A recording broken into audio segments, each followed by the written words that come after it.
Hello guys! Kamusta po ang lahat? Ito po si Big Girl, nanonood lang po ng Family Feud. Ito po yung aking laging inaabangan everyday. Wala lang. Nakikihula din po ako. Yun po siya. Yan, dito na po ako sa aking bed. Ito yung bed ni Big Girl. Yun po.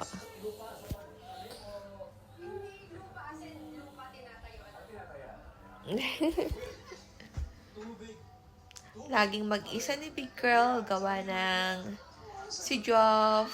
Umuwi lang siya dito every Sunday. Then off niya ng Monday to Tuesday. So lagi na lang mag-isa si Joy. After work, dito lang mag-isa. I'm home alone.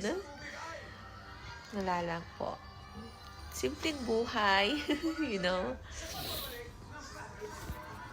Basta makapanood lang ako ng aking Family Feud.